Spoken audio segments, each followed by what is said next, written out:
Good morning, welcome back to my channel. আশা করি তোমরা সবাই খুব ভালো আছো, সুস্থ আছো। আমরাও মোটামুটি ভালো আছি। তো আজ বুধবার, আগের বুধবার ভিডিও করেছিলাম, তা বাকি আর করা হয়নি।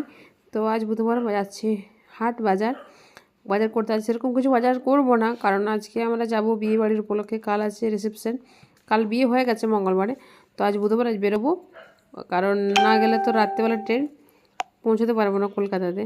তো আমাদের সঙ্গে আমাদের নিচের বৌদি আর তার বেবি যাচ্ছে, পুচকু, ও হচ্ছে বাচ্চাটা হচ্ছে ছেলে, মেয়ে নয়। তো ও যাচ্ছে। তো ওর সাথে আমার এই এই কদিন হলো পরিচয় হয়েছে বেবিটার সাথে। তো মানে খুব হাসছিল যাওয়ার সময়। তো আমি ওকে একটু, ওর মাকে বললাম চলো আমাদের সাথে, ওর বাবা ডিউটি গেছে, তো বাচ্চাটাকে আমি ধরতে পারবো, তুমি বাজার নিয়ে আসতে পারবে, এই করে ওকে নিয়ে এলাম। নাহলে কে বাজার করে দেবে, হাটে বাজার বাচ্চাটার জন্য খাবার জন্য নেবে, তার জন্য সঙ্গে আমরা এসেছি একসাথে। তো প্রথমে দেখছি আজ মাছ, আগের সপ্তাহে তো কুচো চিংড়ি এসেছিলো, কুচো চিংড়ি তো পাইনি, খুব মন খারাপ। তো আজও তো নেই, দেখলাম পেলে নিয়ে নিতাম, ফ্রিজে রেখে দিয়ে চলে যেতাম, এসে খেতাম। তো আজ তো বাজার করার সেরকম মানে তরকারি খাওয়ার মতন, রান্না করার মতন কিছু নেব না, নিয়ে রাখবো এসে খাওয়ার জন্য। তো যেহেতু হাট বলে কথা, মিস করা যায়, তাই সামান্য মানে একটু সময়ের জন্য এসেছি। গোছগাছ মোটামুটি আমাদের মা ছেলের হয়ে গেছে, বাকি যে টুকটাক বাকি আছে সেগুলো বাড়ি গিয়ে আবার নিয়ে নেব। তো তার আগে মার্কেটটা ঘুরে নিই, কী এসছে না এসছে, তো সেসব দেখে শুনে তারপরে নেব আমরাও। তো আগে ঘুরে নিই। আজ মাছ মাংস সেরকম কিছুই নেব না, জাস্ট কিছু অল্প সবজি নেব, কারণ যেদিন আসবো সেদিন এসে তো আর সব বাজার করা যাবে না, তাই অল্প কিছু বাজার করে রাখবো। কারণ শনিবার ঘুরবো সকালে, আস্তে আস্তে সে 11-12টা বেজে যাবে। তো এই যে আজকের বাজার করে নিয়ে এসেছি। এখানে চপ নিয়ে এসেছি, এখানে আছে মূলো, এখানে বাঁধাকপি, আর নিয়েছি ওলকপি, মটরশুঁটি, টমেটো, ফুলকপি, এই নিয়েছি আজকের বাজার। তো আমরা আজকে মুড়ি খেয়ে যাব, ভাত আর করবো না। থেকে চলে এসেছি, এইটুকু বাজার করেছি, কারণ থাকবো না, আমরা 1টার বাসে বেরিয়ে যাবো বিয়ে বাড়ির জন্য। কারেন্টটাও নেই, জলটা কোনো মতো রেডি করে রেখেছি। আজকে আমার রান্না বান্না নেই, করবো না আর কি, করলেও কেউ খাবে না, তার জন্য মুড়ি খেয়ে দিয়ে যাবো। ঝাড়সৌদে রাত্রেবেলা ওখানে ভাত টাত পাওয়া যায়, কোনো অসুবিধা নেই। ভাত পাওয়া গেলে ওরা খাবে না, আমি খাই, ভালো লাগে। তো খেয়ে নেবো। বাজারে কিছু দেখাতে পারিনি, ছোটো পুচকুটা কোলে ছিল, আর আমার মামা ফোন করেছিল, কিছুই দেখায়নি বাজারে। গুড আফটারনুন, এখন বাজে 1:05, আমরা বেরোবো এবারে, রেডি হয়ে গেছি।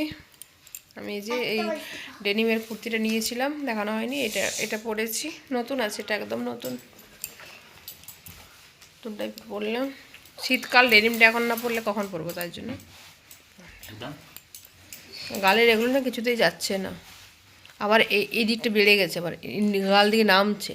আগে শুধু এইটুকু জায়গার মধ্যে ছিল, এটা বেড়ে বেড়ে এতটা নেমেছে। চোখ মুখের কী অবস্থা, এর জগৎ থেকে নাইট ডিউটি শুরু হয়েছে, আমারও নাইট ডিউটি, আমার ঘুমায়নি, চোখ মুখ কালো হয়ে গেছে।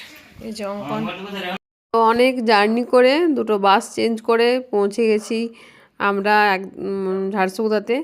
তো সন্টু গেছে, ওর একটা পার্সেল এসছে, সেখানে পার্সেল আনতে অনেকটা একটু দূরে, তো সেখানে গেছে। আর আমরা এসে একটা দোকানে বসেছি, আর এই যে অঙ্কন দেখছো কীরকম ভঙ্গি করছে। আমরা একটা মিষ্টি দোকানে বসেছি, এখানে খাবার দাবারও পাওয়া যায়।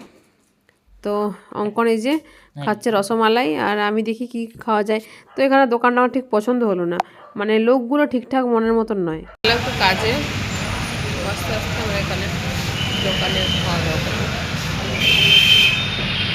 তো লোকগুলো মানে এসেছি, জিজ্ঞেস পর্যন্ত করেনি কি খাবে না, মানে কিছু নেবে মানে কিচ্ছু না। তোমার মানে কি করব, সন্টু গেছে, আমি একা বসেছিলাম, তার জন্য এই যে একটা থালি অর্ডার করেছি। এখানে রুটি আছে, সবজি আছে, অনেক রকমের। আমাদের তো খাওয়া হয়ে গেছিলো, এই সন্টু এসছে খেতে, ও খাচ্ছে চিকেন আর রুটি অন্য দোকানে। আর ওখান থেকে বেরিয়ে বসেছিলাম, ও এলো, তারপরে ওকে আর দিও না, কেক নিয়েছি এক পিস, পেস্ট্রি আমার জন্য, আমার জন্য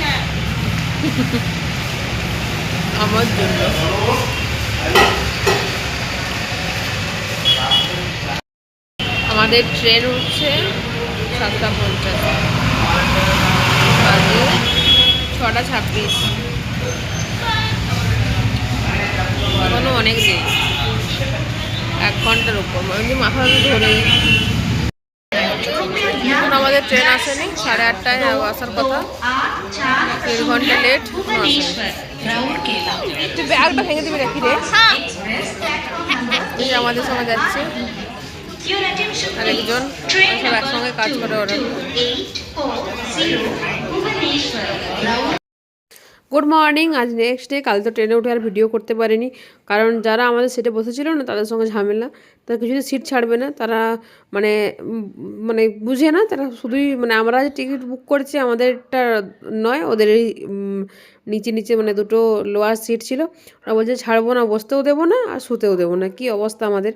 তো ওই করে কমপ্লেন করে যা হোক করে রাত্রেবেলায় একটু শুতে বসতে পেয়েছিলাম। তো এখন মোটামুটি 8:30 বাজে, আর একটু পরে নেমে যাব। আর ঠান্ডা লেগে গেছে, অবস্থা খারাপ, পুরো রাতটা ঠান্ডায় কেঁপেছি, একটা করে চাদর এনেছি, প্রচণ্ড ঠান্ডা লাগছিল। তো অবস্থা আমাদের সবার খারাপ হয়ে গেছে। এটা হচ্ছে ফুলেশ্বর। তো এখন তো বেশ সকালটায় ঠান্ডাটা ভালোই লাগছে, রাত্রিবেলা প্রচণ্ড কেঁপেছি আমরা। তো এই যে অঙ্কন ডাব খাচ্ছে, ডাব বিক্রি করতে এনেছিল, তোকে একটা কিনে দিলাম। তো ডাব খেয়ে এসব করে আমার ট্রেন থেকে নেমে পড়লাম সাঁতরাগাছিতে। তো এখান থেকে টোটো করে যাব। আগে একটু মুখ টুক ধুয়ে নেব, কারণ মুখ ধোয়া হয়নি সকালে। ট্রেনটা একদম মানে যেহেতু স্লিপার ছিল না, পরিষ্কার পরিচ্ছন্ন ছিল না, আমার পছন্দ হয়নি। তো এবার স্টেশন থেকে নেমে ওখানে মুখ টুক ধোবো, তারপরে চা টা খেয়ে তারপরে যাব, টোটো ধরে যেতে হবে। তো এই যে আমাদের ট্রেন চলে গেল। তো জানি না মানে মানে এখান থেকে কতটা দূর, আমরা ফার্স্ট টাইম এলাম। তো চলো যাই। চা খেতে আমরা খেলাম লুচি তরকারি। এখান থেকে টোটো বা অটো ধরে যেতে হবে।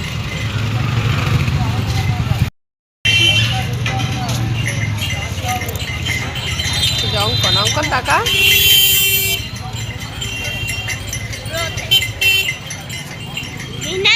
আমরা পৌঁছেছি ওদের বাড়িতে নয়, ওদের এক জেঠুর বাড়িতে থাকার ব্যবস্থা করেছে, কারণ বিয়ে বাড়ি তো প্রচুর ভিড় বাড়িতে। তো ওটা নিয়ে খুব টেনশনে ছিলাম আমরাও, যে ভিড়ে তো অ্যাডজাস্ট করে নেওয়া যেত সেখানে। তো ব্যবস্থা করেছে, খুবই ভালো, মানে ভালোই লাগছে আর কি।